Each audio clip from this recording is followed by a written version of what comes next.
we're agrarian. We have a culture of planting some tomato in the backyard, in the front yard, some few seeds of maize. Everybody seems to have something. So why do we still have this insufficient food and all of that, the price at cutthroat level?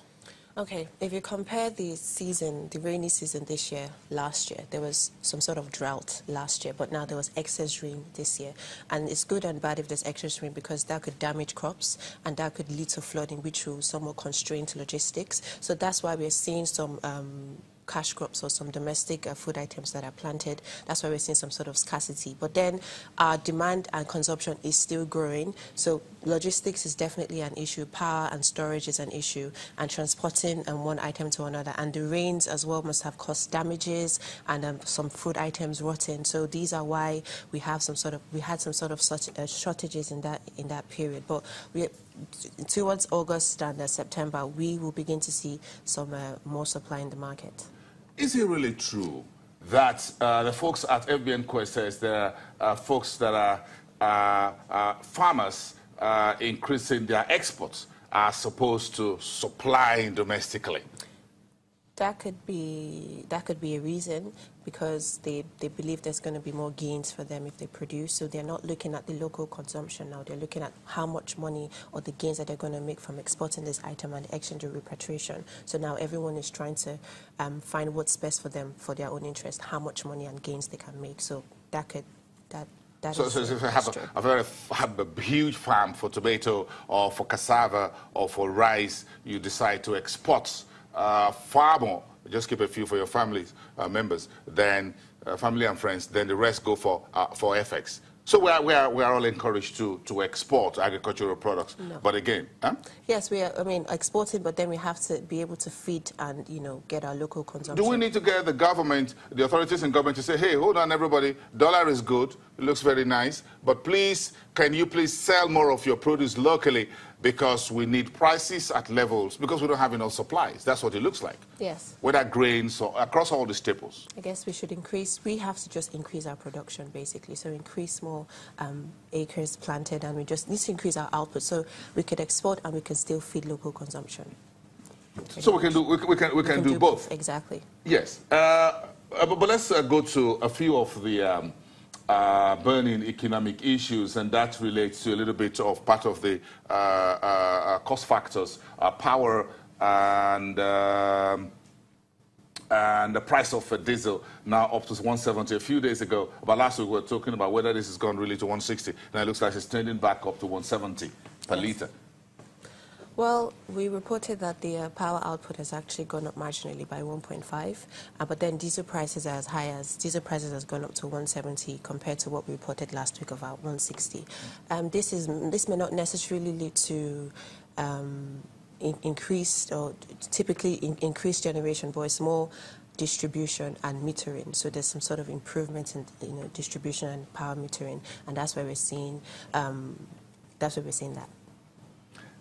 Again, let's push this to the rest of the markets. As we see food prices, inflation going, where does it flow into the companies that are very big in, or maybe small, but of course we use those listed on the stock exchange as a basis to look at what happens to them because they are the ones who are the front line of whether they are doing massive buying of local raw materials to make whatever you want to call it.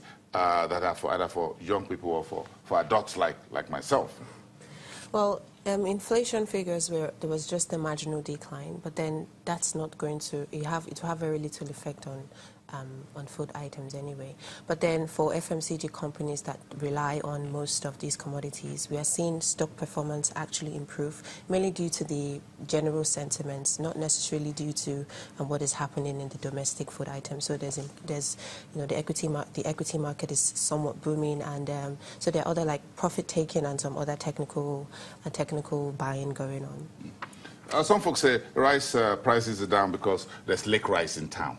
Yes, well, we're approaching the Salah, the Muslim holiday. The Muslim holiday. So they've pumped out lake rice, but then we still have lake rice is about 12,000 there. Then our normal rice is about 16,500. So there's surplus supply. So it depends on your preference. You can decide to get lake rice, you can decide to get your other... Unfortunately, this is not one product that you can store at home for such a long time. Rice? Yes, fresh rice. Fresh. I think you can store it at home for quite a long time before you start getting... So you need to dispose of it and eat. But how many rice would you eat anyway? Because... how many times would you eat rice? I guess you can store rice for as much as a year. In a day. Oh, really? Yeah, you just pack up the whole...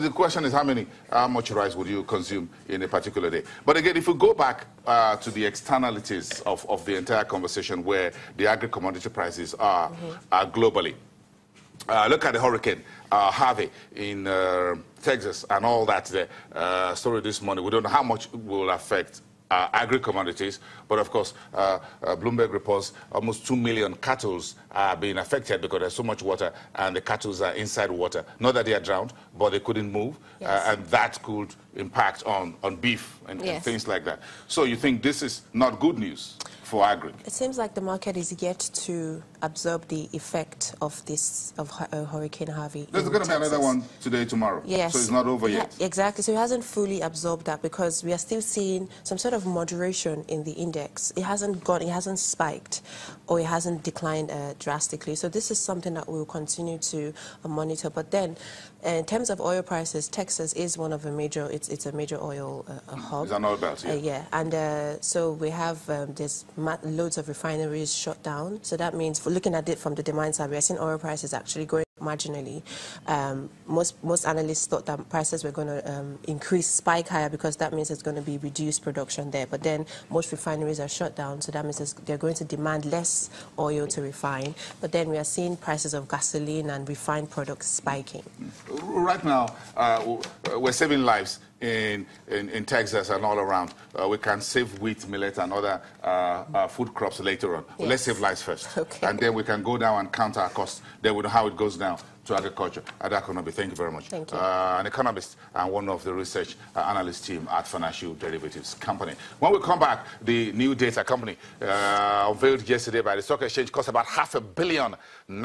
We've got to hear from the science minister and the head of the NS in charge of market and tech.